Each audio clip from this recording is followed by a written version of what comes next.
This week on Overtime, we get a chance to hear from so many of our pastoral team. I cannot wait. Make sure you like, subscribe. Let's get it.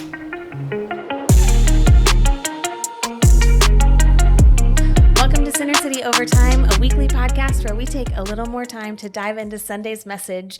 And today I am so excited because you may have noticed we're not in our church office / studio. We are in Columbus, Ohio for what's the name of this meeting? I refuse. North Carolina. Funky North Carolina. That's a new song I learned from Jess this week. I don't even know the name of these meetings that we're at this week. We're at National Convention. Or National General Council. Yeah, General Council. That's why I don't know, because it's always something different. But we're here with the whole team. So we're just going to go around really quickly and let everyone introduce yourself in case some people don't recognize you. And then we'll dive into the message. Let's get it. Let's go. There you go. I'm Marilyn Gonzalez. Just like that. Jonathan Gonzalez. Jessica Hernandez. Emma Gerard. And Joey Gerard. And I'm John. And I'm Ashley. Yeah. And here we go. Let's get it. I'm excited. I am too. So right before we hit record, there was nothing but noise in this room. That was dead silent. It is dead silent. I love this. Yeah, that's true. Yeah. We are taking over the lead of the question asking. I am. Right now. So we hit our finale of our Broken Crown series. What'd you guys think of the series? I mean, summer, it was probably 6-7 weeks at this point. It was 6 weeks. So long, I don't remember. But what'd you think of the series? Any thoughts? Not all at once. I thought it was a powerful series. Looking at just a lot of examples we could pull from the people that you maybe would overlook throughout Scripture. There's a lot we can pull from people's mistakes. So it was powerful for me. Now, you started this series. Did I? No, you started Oh, I it, started. And you were the second You week. were the second week. Okay. But those first two, I thought those first two kings really kind of set the tone for the whole conversation. Yeah, I personally think those first two series were probably the best out of all 6. Let us know what you think in the comments. Comment leave a comment which was your favorite. Which one was the best? And John just wants you to know that week 2 was the week he played. That was a lot of fun. It really was. So this week, our grand finale, King, I'm going to say this wrong. Manasseh. Manasseh. That was King Manasseh. And this was kind of the culmination of almost every king. You did a really good job setting this up. You compared him to the other kings. And so I thought, just for the sake of the conversation, it would be cool for you to kind of go back and just remind us how King Manasseh really just looked like so many of the other villains we studied. And I have my notes so I can remember all of them. So he basically took everything that these other kings did and he also did it, or like raised the level to 100. So Rehoboam was the first one we talked about. And like Rehoboam, he despised wisdom. So he wouldn't listen to the prophets that God sent, but he did listen to mediums and psychics and about anyone else who told him that something was a good idea. Then like Jeroboam, he led the people to worship idols, and like Ahab, he embraced those foreign gods, but took it even further to build idols within the temple, which is a really big deal because that's where God's presence was, where worship took place. And he basically was saying, I would rather worship an idol here.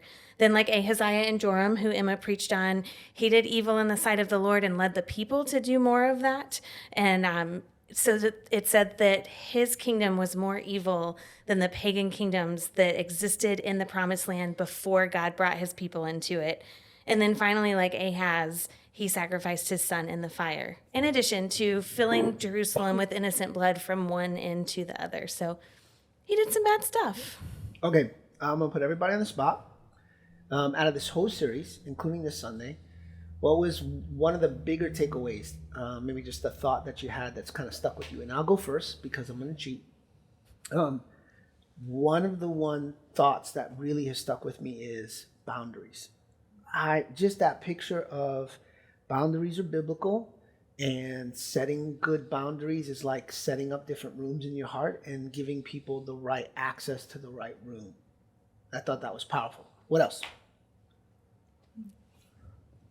Sorry, I feel like I have to move on. I think John's, I'm gonna butcher it, but how you walked through idols so practically in week 2 was really powerful. I think for me, I think for everybody in the room, because I'm a big practicals person. So being able to identify these are idols in our every single day that we're creating, I think put a lot of context or thought in people's minds of oh my goodness, I might be actually participating in idol worship and I didn't even know it. Good stuff. You probably remember it better than I do, but I'm not exactly sure of the entire phrase you were talking about it. But on Sunday you mentioned removing the rubble. Yeah. And I love that because I think so many times people come and they have all this junk, but the wall comes down or the thing comes down, but the rubble is still there.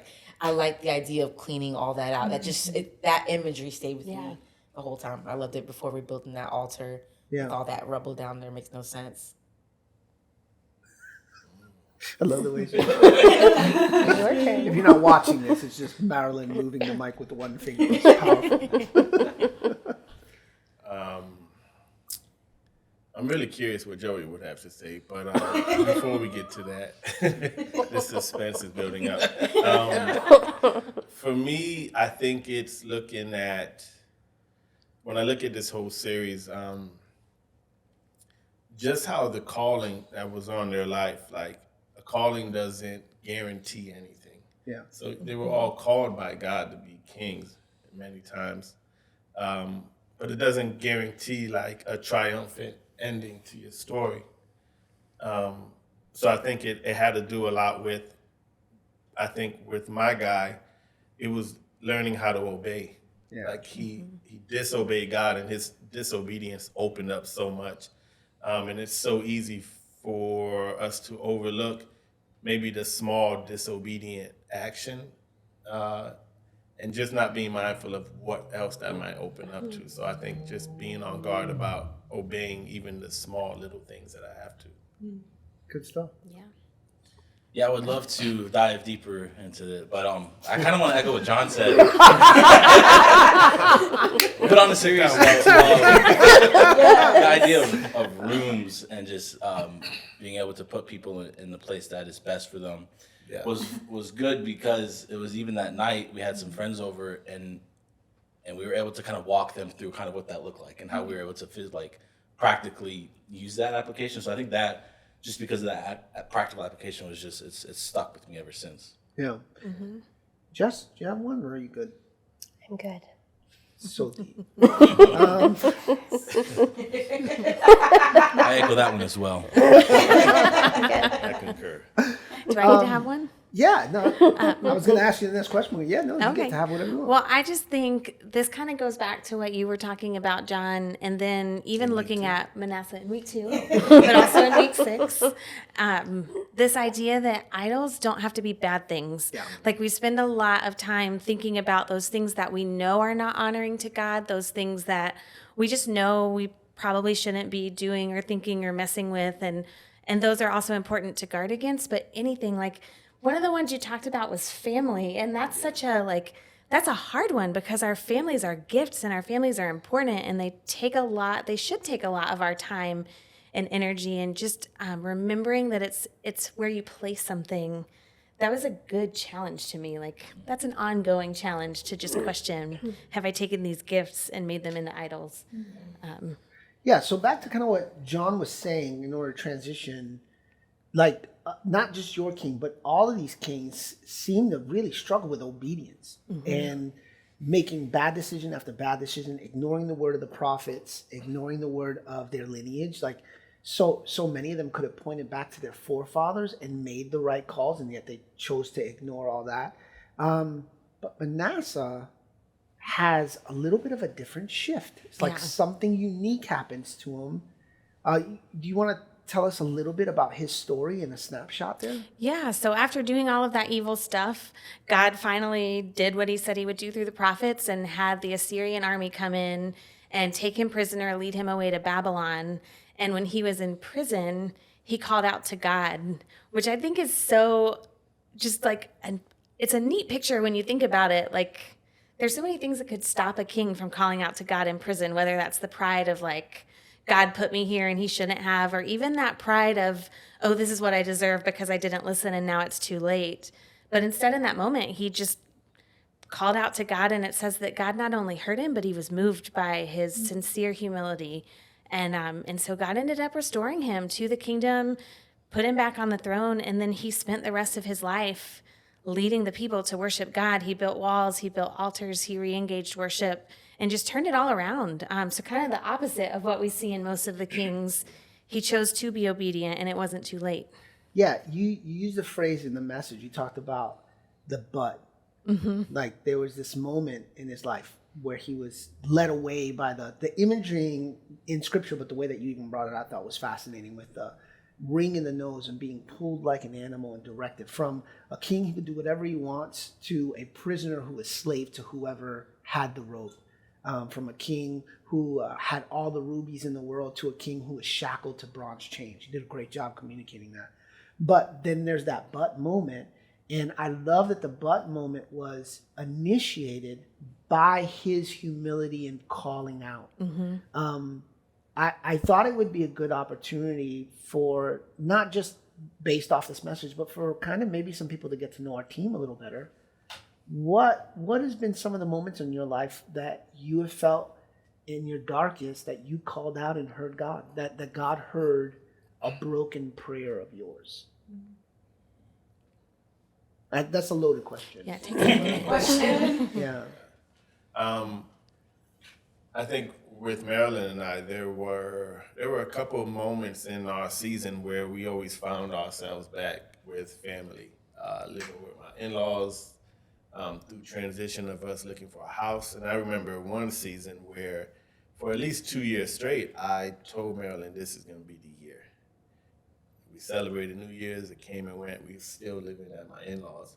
And I remember in tears asking God, like I was just broken and almost hopeless. And I was like, God, like, I don't understand like where you're at in the midst of all of this. And at that moment, there was a release and a relief that happened, but I still had no idea what was going to happen next. But I think I was at one of my most broken places because I felt like I was failing everyone. And everyone kept saying, just, you gotta wait. And I'm like, we've been waiting over 2 years and things aren't lining up like everyone's telling me. So yeah, that's the season that I can instantly go back to. I can remember where I was at, and yeah, I was just broken before him. I remember that specific moment. It was like we were trying to sell the house. A lot of stuff was going on. And literally, it was like one thing after another that kept happening. Like the job that was lined up didn't work out. It fell through. You weren't able to look for, we were looking for houses and things kept falling through. But I remember we had an issue with our septic tank. And so it was like you remember, I don't know if you remember this. I'm sure you do, but Jonathan was actually digging. The people came to our house to dig the hole. They found out wherever they were digging it, spent all day, all this money was wrong. And so in order for us to save the money, Jonathan would have to dig the hole and find where exactly this septic tank opening was. And I remember you were in that, it was in the middle of the night practically at this point because he had been digging it all day. And he was inside this hole in the ground, and I remember like he was so frustrated and so irritated, but I remember crying out to the Lord and just asking him like what's happening? What's going on? Why does it feel like, we're right where we should be, but everything is going wrong. Everything keeps happening wrong. And I remember the Lord just coming and drawing so close to me in that moment that even though, you're surrounded by dirt and it felt like everything around us, I still felt like the Lord was surrounding us in that season. That's good. That's good. Anybody else? I mean, I feel like I don't know if you feel this way. I feel like we're looking at like the situation.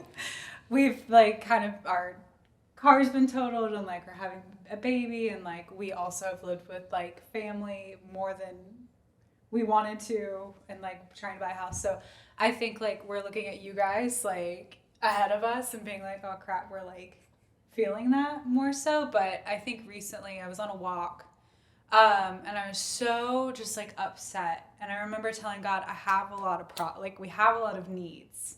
And I forget like what I felt the Lord say, like exactly how he said it back to me. But he was like, that's okay, because I'm a God that has I have a lot to provide, or like something like that. And I remember holding on to that. And that was like, I thought we were really in it. And that car got totaled. I was like,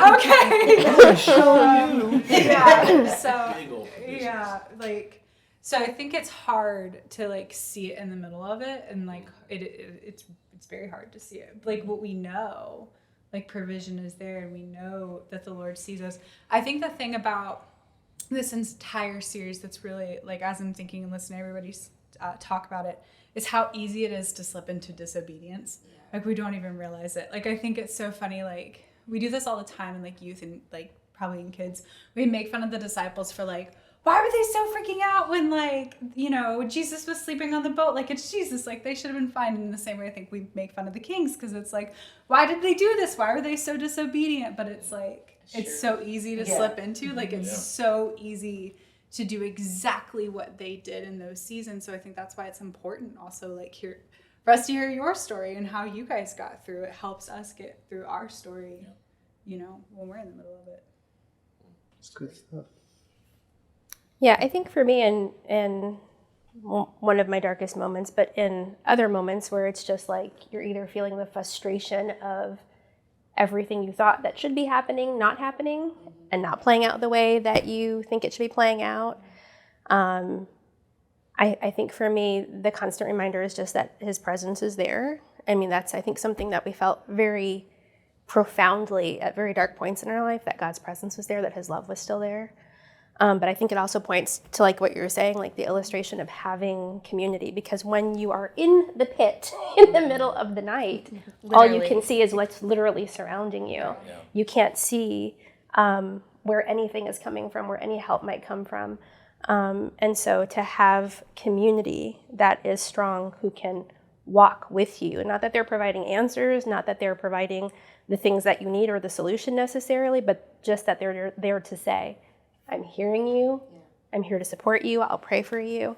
You know, I have a family member going through a lot right now. And that's what God has called me to do, just walk beside her and be with her and just support her. So having that, I think, is monumental to how you can navigate those seasons. And, you know, when you're king, you don't need anybody else's advice or opinions or anything else. And so I think it's interesting when you look at Manasseh's life, right? Like, I'm sure at some point his father whispered things in his ear, seek the Lord, call on the Lord, you know, and maybe he chose to go away from that for whatever reason. Because when you have power, it's easy to think that you are in control. But you're not. That's just perceived, right? So when you have no power and no alternative, you go back to what you know and what's been planted in your heart. And so I feel like, I don't know, I wasn't there, but maybe Manasseh's father planted that in his heart for him, and it bloomed at just the right time. That's so good. So then we see this monster in this moment of brokenness, humble his heart, seek the Lord, and you communicated again wonderfully this idea of building walls. Like, so the first thing he does is restore the walls. Again, this idea of the walls providing protection, but then you talked about access. Because I think often when we talk about walls, it's about keeping people out, but you did a phenomenal job of communicating. It's not just keeping people out. It's just making sure that you determine who has access to what. So as a believer who's maybe watching and struggles with access, what are some of the parameters that you kind of lay out in order to create healthy access points for people? This is something I struggle with. Like, we had a meeting right before this, and this was a question that I asked John about how to do this well. So I think it is a struggle, but the first thing, you have to spend time evaluating what you think the priorities in your life need to be to honor God with what he's given you. And that's not going to be the same for everyone. So it would be really nice to be able to make this list. Some of them are the same. God should have the most access to your heart. Like, you should spend the most time with him. But then he's given us different family situations. He's given us different passions and callings. And he's even given us different levels of like introversion and extroversion. And all of that is good in the way he's made us. So I think you have to start by just spending that time asking God and considering like, what is a healthy level of access, not based on what my life looks like right this moment, but what I believe the Lord is asking me and inviting me into to honor him. And then you have to do that next step that's less fun of looking at where am I now and how do I get from where I am to where that place is. So it's kind of hard because it is different for each person. But yeah, I don't know. Have any of you? One tip from each of you on how to create healthy boundaries and access. I know it's challenging. I keep throwing these last minute. What do you got, Emma? I think that this might speak to maybe, I mean, this is me. I remember there was a situation where like I was hearing like all of this, like just like not, I wouldn't say like commotion, just like a lot of opinions or whatever. I think when it comes to access, one of the things that I like to ask myself is who has access to me? And John makes fun of me all the time, but like I'll delete Instagram for like 6 months because I just don't feel like everyone needs to see what's going on in my life. Yeah. That can be spiritual and that can just be like regular schmegular. Oh, but I think like Got the Greek on that one? I think figuring out like who has access to me and what part, and again, I think this goes a lot back to like where you're placing people in your heart. But I think for me, when it comes to social media, I'm realizing there's like a trend in social media where we feel like we have to like put our entire life out for like everybody to see and everybody to read. There was a time in like 2015 when everybody would like post their devos and it was like everything that the Lord was speaing to them was now on Instagram for everybody. We were on to different see. algorithms because I was just getting people's meals.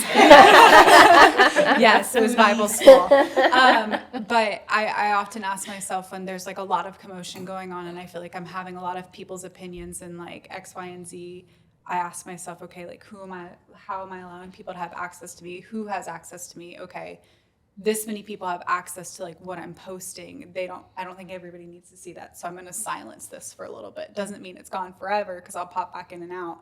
But good. I definitely think like social media, I think is one of the most practical things that we don't always see when it comes to access because everybody sees No, that's everything good. you're doing. That's good. Anybody else? I mean, one of the challenges for me was understanding that no was okay to say. Like it was an okay response. Because I was always a yes, and it came to a point where my yeses didn't mean yes anymore. Because I would say yes, and I wasn't able to That's so freaking good, fulfill Joey. what I was saying Yeah. yes to. So one of the things that helped me a lot was being able to just say no and be okay with it and understand that they're not going to be mad or frustrated, that they understand. So Yeah. that was And you don't have to over-explain your no. exactly. That's why I'm like, no, because X, Y, Z, and 10 years ago this, and like, Like no is no, a I just can't sentence. do Like, that it's right now. just, Yeah. just no. So Yeah, that that's helped so me a lot. good. That's good. I think motives matter. And when it comes to access, not just their motives, but my motives, sometimes you got to be a little careful. Sometimes access is a tool of manipulation. So I want to make sure my motives are pure. And then I want to make sure that I'm discerning on the motives of the people around me. And being able to discern those motives allow me to create boundaries for relationship and conversation. Yeah. The other thing to remember is time is part of this too. Yeah. So it doesn't mean that you have to say no. You could say not right now. And I think it's important too that sometimes, like, I can't remember what the phrase is exactly, but it's like an emergency on your, or urgency on your part doesn't constitute an emergency on my part. And sometimes there are urgent and emergency situations. But I just think about that picture of like a gate closing overnight, but then reopening in the morning. And sometimes, whether it's because I need rest or I need time to pray first, there can be things that just need a minute. And I don't answer that text message right away because I'm going to answer it in a day when I actually am in a place where I can, or someone asks for something and it's not a straight up no. Sometimes it is a straight up no, but it's, hey, this is a really busy season for me right now. Could we talk about this again in January? And then I put a reminder in my phone because Lord knows I won't remember by January, but Siri will. And And so just remembering that time is part of that access too. So it's not just as black and white as like you have access and you don't, but it's at this time you don't have access. But in a couple hours when I've had a nap and some food, like maybe You'd be you do. surprised how many of those emergencies are not emergency after a little bit of time. Too. Yeah. So what they're looking for at that moment is, I need somebody to give me attention right now, and within a couple hours that passes, or within a couple days. So no, I think that's a great tip. I think for me, a lot of my things that I struggle with are internal things. So it's not necessarily people needing access to me outside, although I have a lot of access points with different things that I'm involved in. But I have to make sure that I'm taking my thoughts and my emotions captive and making sure that I don't allow those things to overrun my thought life, or, because I can have a lot of feelings about something. I can have a lot of thoughts about something. And I'm the type of person who will stay up at night overthinking things that don't really, in a sense, matter. They're gone. So for me, one of my things that I have to put boundaries around and then remind myself constantly is putting your emotions in the place they belong, putting your thoughts in the place they belong. And if they're not productive, let's go ahead and move past this. Yeah, and if you're struggling with boundaries, just know, like, you're not alone. I think we all, in seasons of life, have struggled, if not continually struggle. And I think it's something that you have to continually pay attention to, because shifts of seasons, shifts of maturations, shifts of things even in your heart, and access changes. So you really do have to constantly learn how to lean into that. Yeah. Well, at this point in the message, we got to tag team preach, which is like one of my favorite things.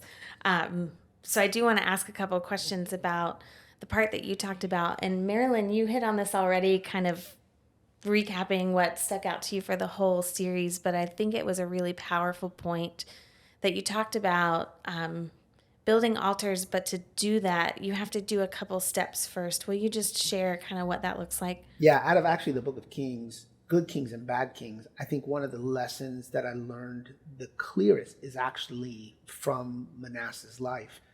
Because there's other kings, if you notice, that do tear down altars to Baal, but none of them go the step of removing the rubble from the temple and putting it outside the city. Mm-hmm. I think that distance and that distance communicated is critical, because he went to just another level of commitment in order to make sure that the remnants were even gone. Scripture talks about sin as this thing that we return to, like a dog returning the vomit, which is a horrible image. But if you've had a dog, it's a real exactly thing. what it is. Yeah.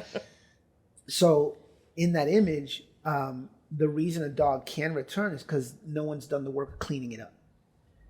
He does the work of cleaning it up. And to speak to what John mentioned earlier, this is a part of the obedience process. Like, he did the hard work that's required to not just tear down the altar, but to get rid of the remnants that tore down altar created. So I think for many believers, and you've heard me say this a million times, many believers find forgiveness, but they don't truly find freedom. You come to an altar, you accept Jesus, he gives you the freedom, the forgiveness that he made available at the cross. But then, although freedom is a possibility, it requires work. And James says that the work of freedom is that we would confess our sins one to another. So the work of community, the work of really honest and deep conversations where we're kind of bearing our soul to people who can help keep us accountable to the process of cleaning up the rubble, having those tough conversations, making those significant changes.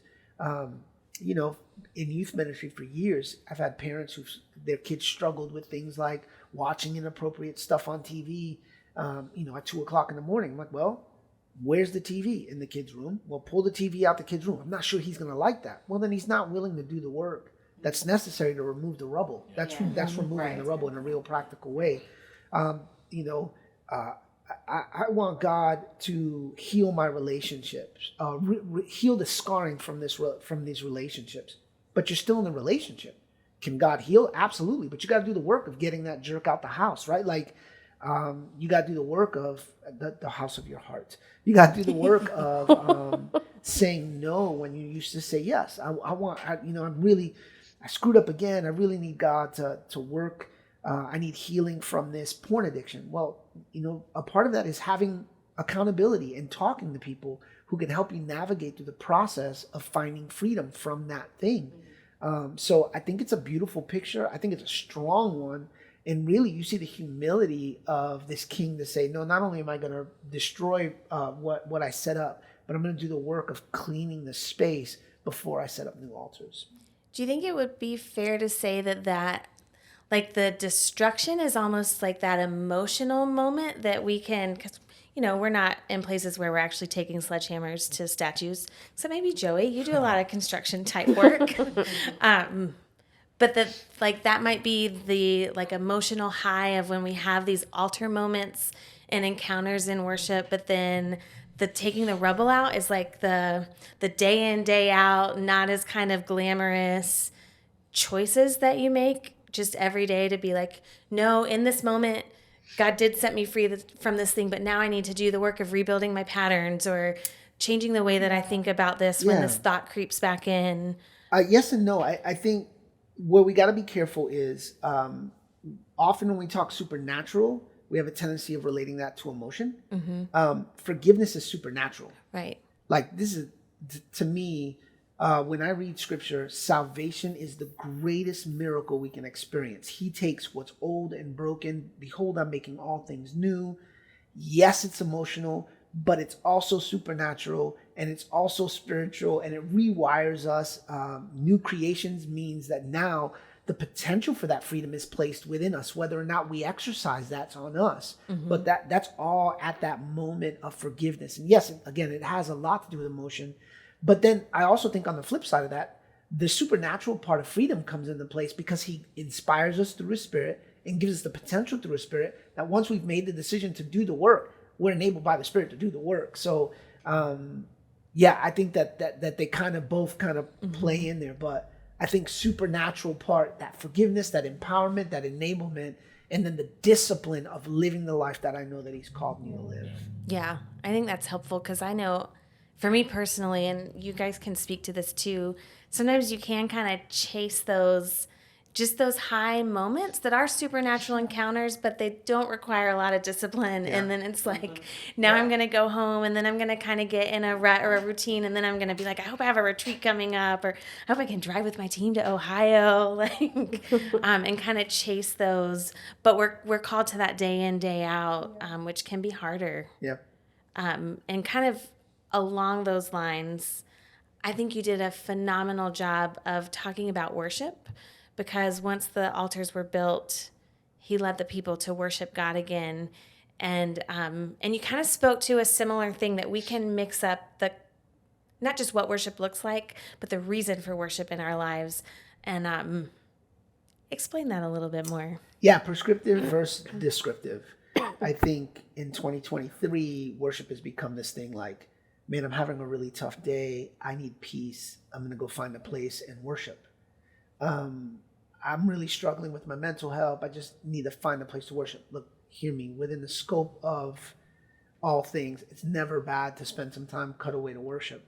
But remember, we worship because of what he's done, not because of what he will do. Right. It's descriptive of all the beauty that God has given us, descriptive of our relationship with God. Is healing found in worship? No, healing is found through Jesus. Yeah. And our relationship with Jesus in moments, he visits us when we worship. Like that's the beauty of it. So don't get me wrong, I'm not against worship, but I am against the idea when we move worship as this act and this thing that we do above the God that we worship. So really, when you read through scripture, you find worship is descriptive, not prescriptive. So Noah didn't worship in order to get off of the boat. He worshiped once he got off the boat, because he got off the boat. Moses wasn't worshiping in order to hear from God. He heard from God, came down off the mountain, built an altar, and worshiped. Ezra comes back from Babylonian exile, and the first thing he does is set up an altar for worship because of the exile. And when we learn to worship out of that place, we can worship in all seasons because he's worthy of worship, regardless where we're at. And so hear me, I say that. I will also tell you a beautiful byproduct of worship is that our hearts and minds are set to God. And when our minds and hearts and focuses are set to God, he shows up in such a magnificent way. And we can see some of that product. We can experience moments of healing. But it's not the worship, it's the God that we worship. Yeah. And when worship becomes prescriptive, then I go to worship looking for worship to provide instead of realizing it's the God that we worship that provides. Yeah. I feel like I'm putting you on the spot, but you can't talk about worship with Marilyn sitting next to you and not talk to Marilyn about it. So I just wonder if you would talk about how you kind of navigate that tension as you lead the worship team and as you prepare and pray over and then lead the congregation in worship, because you do an amazing job of intentionally choosing the songs, but also like bringing yourself to a Sunday morning in a place ready to worship yourself. And I think you really do kind of set that stage, not that it's a stage, I mean the stage for all of us collectively. You set that environment for us to be able to come in and have that kind of worship. So how have you kind of navigated that tension of some people expecting it to be this prescriptive, like, oh, I haven't been to church in a while, but I'm feeling really stressed, so I need to go to church and worship and then everything will be fine, versus I'm going to worship because of everything God's done? Yeah. That is a loaded question. Sorry. Tell me everything about your dreams and passions. Say it all. Say all the things. I feel like one of the biggest things is that I have to have a relationship and an experience with the Lord on my own before I show up on a Sunday. Like I can't expect to go somewhere. It's a definite cliche. Can't go somewhere you've never been before and that kind of thing. But I don't know if I have some sort of, like cool thing to say, or this is the way that I do it that everyone should follow. I come humbly before the Lord, and I try not to take on the responsibility of changing hearts and realizing that doesn't fall to me. That's the work of the Holy Spirit. It's the work of Christ in people's lives. My goal is to create a space where the Lord can do that.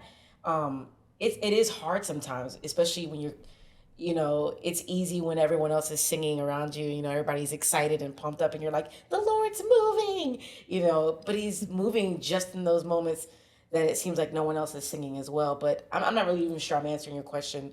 But you mean at the beginning of service when it's Emma and me on the front row? Raise your hands, all two of you. But in those moments, it's back to what you said. It's worshiping the God above what I'm actually just doing. You know what I mean? Like, he's worthy whether the room is filled with 2 people or 200 people. And so keeping my eyes and my heart on the descriptive worship rather than the prescriptive. I feel like when my mind wants to switch to that, to like what's happening around me, the people in the room, the sound, because a lot of things are going to happen. But the reality is that when I keep my heart focused on the Lord and who he is, regardless of what he does, it keeps me. Did I answer your question? Yeah, I think that was great. I don't even know exactly what the question was. But so I think you did a great job answering it. What do you think, Joey? I think your answer was fantastic. Because Joey and Emma, you guys as family life pastor and youth pastor, you get this opportunity that is such a gift to these kids who are raised from the get-go to know Jesus. And you get to kind of help them alongside the parents understand what it means to worship. So how are you kind of intentional in teaching kids what it means to worship? Yeah, of course. So I cannot sing. I'm tone deaf. That's why Marilyn doesn't let me on the stage. Actually, she will. She's going to mute the mic. But so the idea of worship for me has always, I think, been very intimidating. Just because if you stand close to me on a Sunday morning, it's not pretty. So it's always been like super intimidating. But I think yes, worshiping is singing and it's like bringing praise to God. But I also think that the way that we live our lives is also worship unto the Lord. And I think a lot of the work that we also do on a Wednesday, and I don't know if you feel this way as well, I hope you do, is teaching our students worship isn't limited to a Sunday morning. Like it's not just singing on a Sunday morning. Worship is how you're living your life. Worship is how you're talking with your friends, how you're responding to your families, how you're walking in this is worship. So a big thing that I stress to our high schoolers and even to our middle schoolers is I love that you come on a Wednesday, I love that you come on a Sunday. But at the end of the day, if you are not going home and reading this for yourself, if you're not going home and praying for yourself, if you're not connecting to your leaders, like if you can come here and like have a really emotional moment on a Wednesday, but if on Thursday I catch you acting a fool, like what are you doing? Like worship is, yes, it's singing, yes, it's giving praise to God, but I believe that we can do that in so many other avenues than just our singing. But Marilyn, you do a wonderful job. But I think for somebody like me who can't play an instrument and can't sing, worship for a really long time felt kind of scary because it felt like it was something that I couldn't do. But then when I realized that worship was also how I lived my life with the Lord, it kind of changed that. So really establishing that for our teenagers as well. Yeah, no, I mean that's really kind of how we go from preschool all the way through. I mean, we have moments where preschoolers can sing and dance, but it's more of just an element of just getting up and getting excited for God, like not because of what you're yeah. For preschoolers, it's just a lot of fun. But even for elementary, lots of just dancing craziness. But even elementary, I make it a point to kind of walk them through this idea that you don't have to be always singing a song or in front of somebody or even someone singing to you to worship. Like there's just, like Emma said, there's so many other avenues, and I think it helps not create this false like, if I'm worshiping, then I'm with God. like, because that can happen really quick with kids. They can be like, okay, I'm just going to put on a song. I'm just going to stand there. And they can get lost in it. So helping them understand that, like, it's more of an expression of what you're doing throughout the week and throughout the day. And the Sunday is just the culmination of everyone coming together. So that's kind of how I've done it with elementary. And it's I think it's worked. I think it's helped prepare Also a lot them. of fun in preschool. Yeah, We're going I to mean- get a disco ball in there. So if you want to serve in preschool, Yeah. Center City Got Church / We Next have fun no Steps. matter what. We have fun no matter what. I feel like I've loved this whole discussion, but I also am just like a little bit overwhelmed at how grateful I am for each person on this team. And I'm sure you feel the same way. You've built the team, but to hear you guys talk and know the areas where you serve, like it's just such a gift to be able to serve together, and for you guys to get to hear from some of these these guys, because everyone's heart is to worship the Lord, and then to see Center City be a church that's known for worshiping God. And I kind of want to close on this idea of living sacrifice, because I feel like it's come up in so many series. Yes. It's just like over and over again. It's like, I think we're going to do that Romans 12 verse again. But this idea of what it means to worship, being a living sacrifice, which you guys talked on. And so I think this is the last question, unless you go somewhere else, because you're the lead pastor, so do what you want to do. But John, what would your vision of Center City as we kind of step into a new school year? So it's kind of like a new beginning. What would it look like for us to be a church full of people who worship as living sacrifices? Yeah, this one's critical because I think this is what really, out of this whole study, one of the mindset shifts that I think we struggle with the most.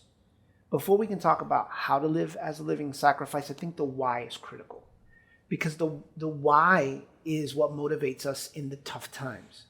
So when he's talking about living or being a living sacrifice, he starts with this idea in light of God's grace to us, in light of all that God has done. So again, I know I feel like I'm beating a dead horse here, but prescriptive versus descriptive.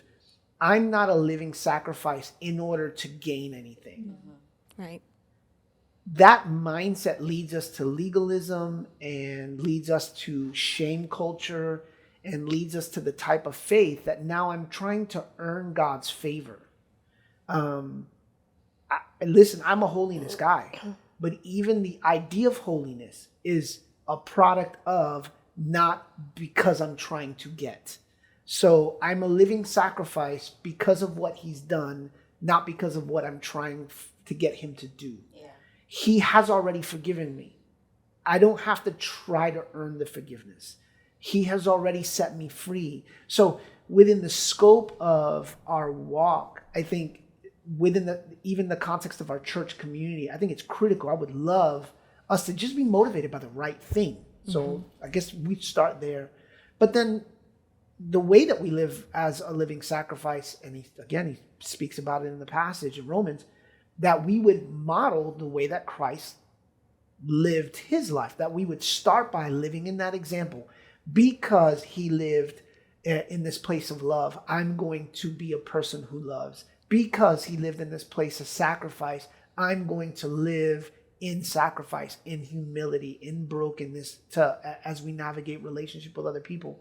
I think so many of us, where the church kind of, and I don't want to make this a bigger conversation than it needs to be, where the church has failed is so many of us have experienced walking into churches even when we were younger and feeling the judgment and the pressure of, oh, now I have to live like they're expecting me to live in order to access community with them. When the truth is, even biblically, all I have to do is accept the forgiveness of Jesus to be made right in relationship with God. It's almost that same attitude as the preschool conga line. Well, there is no... It's that same joy. Yeah, there is no coincidence. Scripture is really clear. And that's why when Jesus is talking about the kingdom of heaven, he talks about children. Mm-hmm. Right? Like, so I say that because I do think that when we start talking living sacrifice and we talk about holiness and we talk about all these things, if we're not careful, it acts as something that alienates us versus drawing us closer to those who are broken in our community. So if you're saying, what do I, and how does this affect our community? I want to be people motivated by the right thing, who are choosing every day to lay down their lives for the sake of the gospel. I love it. Yeah. Well, we will be back on Sunday. This team will be like the strange combination of very excited, very caffeinated, and very tired after our week. But we cannot wait to be with you again, 9 o'clock and 11 o'clock. We'll see you there. Big shout outs to my boy Noah, who is producing for us, or Micah, who is producing for us. You want to come in? You want everybody to see your face? You gotta come. We gotta cheer. Yeah, all right. Don't trip on anything. Thank you. I'm so excited. The world is Hello, children. I need to. The crunching was his goldfish. We're going to use this episode as a chance to. Micah's YouTube channel is coming very soon. John's going to release a podcast very soon. Joey and Emma are going to release a baby TLC child.